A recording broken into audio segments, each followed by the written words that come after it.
We're now joined by Herbert Jones. Congratulations. Thank you. We have several questions in the queue already for you. As a reminder to our participants, you want to use the raise hand function if you'd like to ask a question. And our first question comes from Michael Casagrande.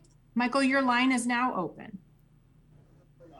Hey, Herb, Michael from AL.com. Just wondering those moments, second half, they took a lead. It seems like you guys are pressing a little bit. Was it our anxiety? What was that like in that moment? Oh, no, it wasn't any anxiety. We knew they was going to go on the run. And we knew coming in, it was a really good team. We just, stuck to what we were going to do, follow the game plan, and things turned out well, and we got out with a win. Our next question comes from Tyler Martin. Tyler, your line is now open. Hey, Herb, Todd from Bama Central. Alex recently took 2 shots, but they were 2 threes, and they were probably the biggest of the game. Just kind of, talk about, how awesome it is for him in the biggest moment to hit those shots. We always, we always knew Alex was a great three-point shooter, and his percentage doesn't show it, but we always knew how well he can shoot the ball, and we just kept telling him to be confident in his shot, and he showed up today in a big way. Our next question comes from Drew DeArmond. And Drew, your line is now open. Yes, this is Drew DeArmond from WZZN Radio. Herb, I wanted to ask you really quickly, what was Coach Oates' message at halftime? Because I know you guys didn't finish the half the way you wanted. You'd been up 8. You went up into the locker room by 1 point. What did he tell you coming out of the locker room? He told us to, limit our turnovers and just settle down. He knew that coming in, some of the guys were going to have a little nerves, and I think that's what kind of had us give up that 7-0 run to go in the half. And he just told us to settle down and play our brand of basketball coming out in the second half, and that's what we did. Our next question comes from Steve Moulton. Steve, your line is now open. Steve Moulton, WZZN. Herb, congratulations on the win. What kind of grade would you give your team here today, and how might this help you moving forward into round 2, Herb? I'd give ourselves a C. We didn't come out, defensively. We didn't come out. I don't think we came out how we should have, and we didn't make a lot of shots. But the effort was there. I give the effort an A. But our overall performance, I think it was a C. Our next question comes from Kevin McCaskill. Kevin, your line is now open. Yes, Kevin McCaskill Jr., FP Sports out of Springfield, Massachusetts. You improved your scoring from last season to this season. What did you work on in the extended off season? Mostly my shooting, and after I worked on the shooting majority of the time, and then I worked on my playmaking ability, my passing, making reads full speed, and just reads off the ball screen. I feel like that opened up a lot on the offensive end for me and my teammates, and it allowed me to score way more points than I did my 3 years prior to this year. Our next question comes from John from Hoops, I believe. Hey, Herbert. John Titel from hoopshd.com. Just want to ask about your three-point shooting. You've been an amazing shooter most of the season, but you've missed 15 in a row over the past 7 games. My question, does Coach Oates get on your case when you're missing threes, or does he not care because you've won each of your past 7 games? He still tells me to shoot him if I'm open. He knows the work I put in, and my teammates know the work I put in. So nobody's, telling me not to shoot the ball. Everybody's telling me to shoot the ball. If I'm open, I'm gonna shoot the ball. Our next question comes from Christian Peck-Dimmitt. And Christian, your line is now open. Hey, Herbert, Christian Peck-Dimmitt, Tunnel Vision Sports. Congratulations on the win. You guys held Junior Johnson to 6 points, 2 in the second half. What were some of the keys defensively to keeping him from affecting the game? We just tried to limit his touches in the second half. I think he was a lot more comfortable the first half. We didn't pressure the ball as well as we should have, and I think in the second half that's what we did, and he didn't score it. He didn't score it at will the second half. Our next question comes from Scott Griffin. Scott, your line is now open. Hey, Herb. It seems like you guys really feed off Gary's energy, specifically the last 3, 4, 5 games defensively. Then he gets involved offensively. Is that true? What it looks like? Yeah. We know, Jawan comes in. He's going to give us that burst, regardless of the score. He's going to come in and give us a defensive burst. And I mean, we just feed off of it. When we need that burst. Sometimes we started the game pretty good on defense, but if we're not, coach makes the substitutions, then we know what he's going to give us off the bench defensively.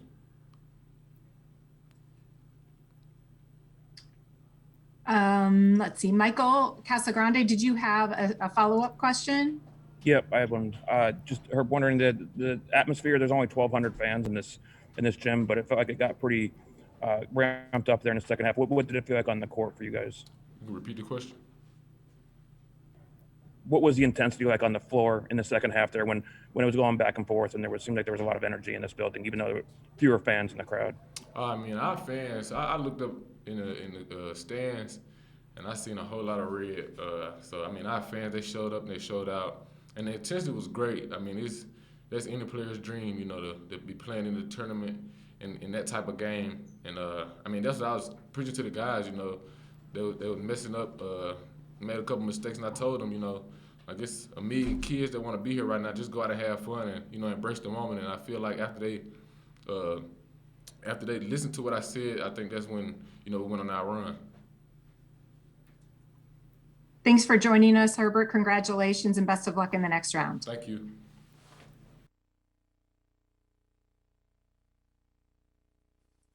I've lowered all the hands, and if you have a question for Coach Oates, please again use that raise hand function.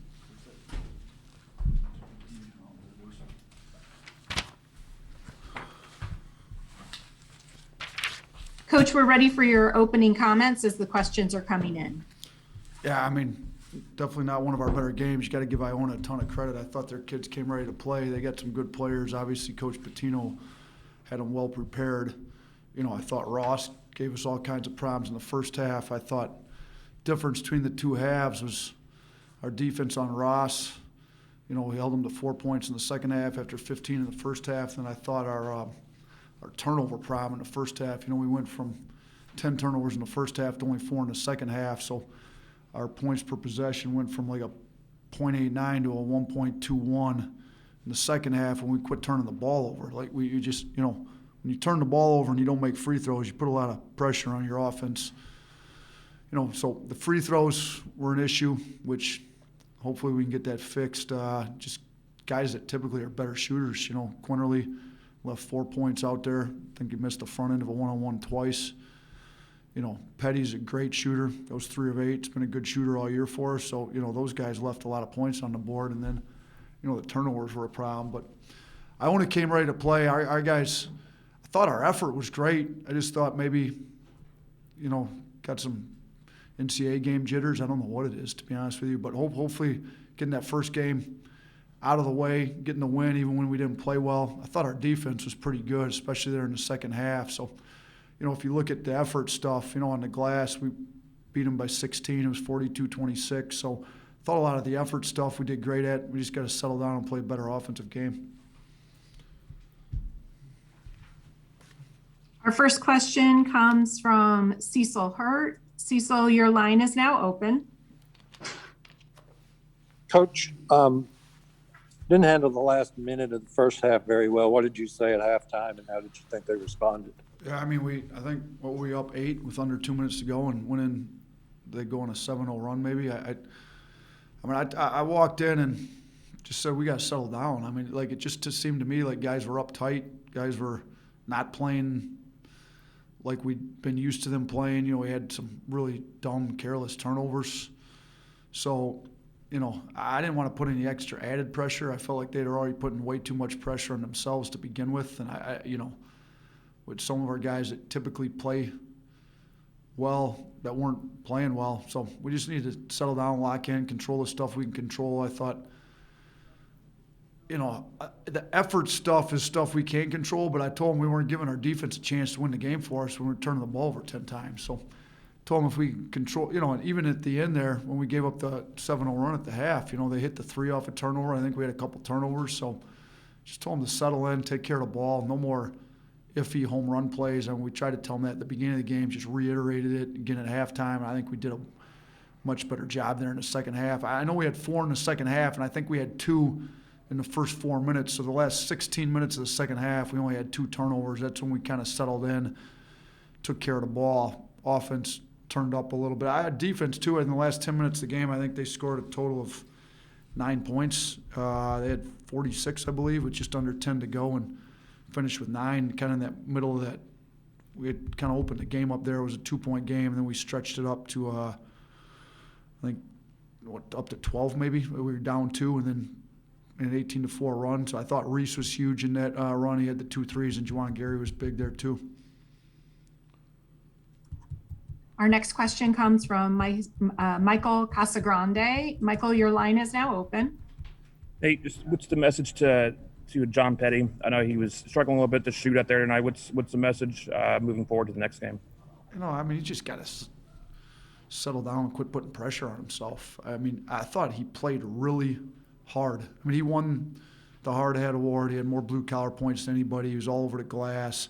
He led us in rebounding with 7. So, he wants to win at a high level. He did a great job on Gist when we needed him to come in and guard Gist. But he's a really talented, skilled offensive player. Just let the offense come. So, I don't know what the deal was at the free throw line. But he's a lot better shooter than that. Even from 3, he's 1 for 5. I thought he shied away from maybe, he didn't take, did he take a 3 in the second half? Was he 1 for 5 at the half, I think, maybe?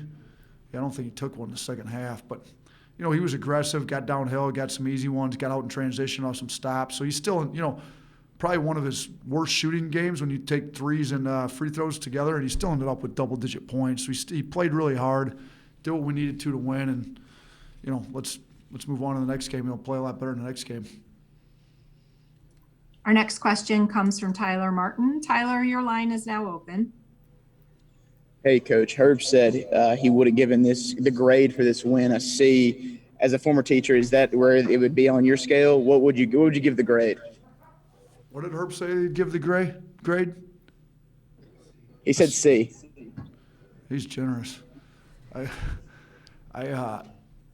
C means average. It's definitely not our average. We, and again, Iona came with a great plan, did a good job. Look, defensively, give us a B. Offensively, we're probably a D. So maybe put the 2 of them together and maybe call it a C. But defensively in the second half, we're pretty close to. We're really good. I think what was our second half?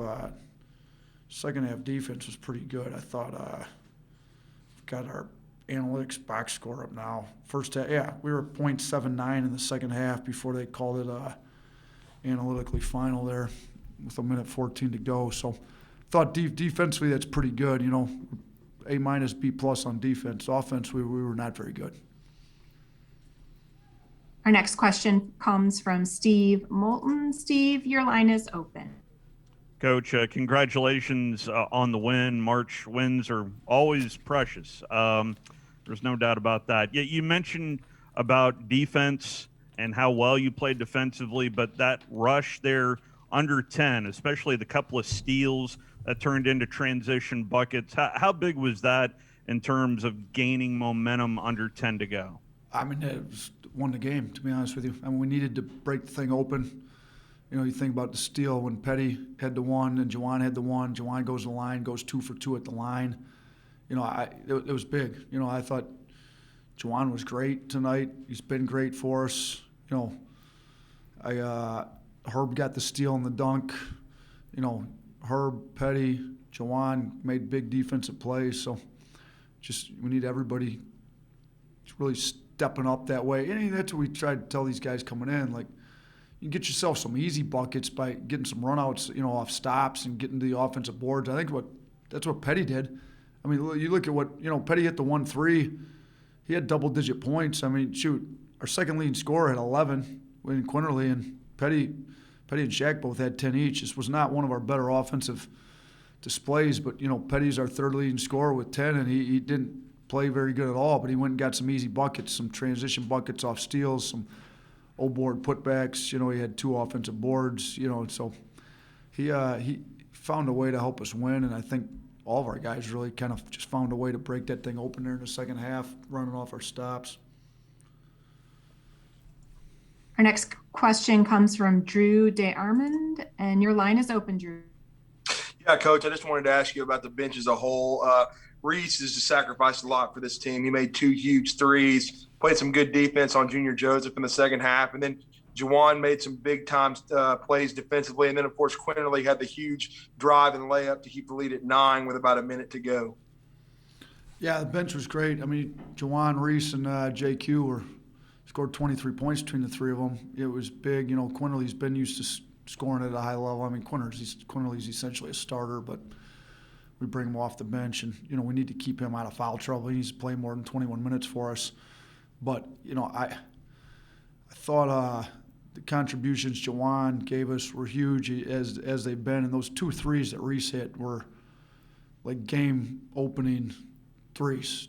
I couldn't be happier for a kid. I think he's just had a great attitude all year. I thought he was great defensively tonight for us. I thought I couldn't be happier for Reese. I mean, look, I'm looking right now. Our defense. We've got the defensive analysis. When as a team we were at a .82 tonight, and Reese was a .74 when he was in the game. So we were much better defensively when Reese was in the game than when he wasn't. And you look at our bench guys. Those 3 guys we're talking about. Like, offense turns into defense. Like Quinterly was a .65 on D, Juwan Gary was a .68, and Reese was a .74. So all those guys, we were a lot better defensively when they were in the game, and then that defense turned into offense, which was the case. Now we got to get some of our starting group to be a lot better defensively than what we need them to be, or than what they were tonight. But I thought those guys off the bench were great for us tonight. Our last question comes from Kevin McCaskill. Kevin, your line is now open. Kevin McCaskill Jr., FP Sports, out of Springfield, Massachusetts. How has Herbert Jones impacted your program the past 2 seasons? I mean, Herb's kind of the lifeline of our program, to be honest with you. I mean, him and Petty are 2 senior leaders. He's the SEC Player of the Year and Defensive Player of the Year. It's happened 3 times in the history of the SEC. So that speaks to the respect that he's got from the media and the coaches in the SEC. He does all the little stuff we need him to do to win. He did all the little stuff last year. He had his left hand in a cast, pulls down 17 rebounds in a big win against LSU.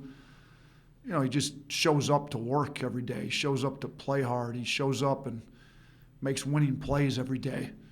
Now in this game, biggest game of, essentially these guys' careers, we put ourselves in a great spot with a 2 seed to, come out and make a run. And, we're struggling, and he puts us on his back and, kind of carries us. He has 20 and 6 tonight. He got to the rim. He's the only guy that went 100% at the free throw line. He goes 4 for 4.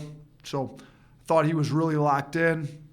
His leadership's been great. The culture's changed a lot in the 2 years we've been there.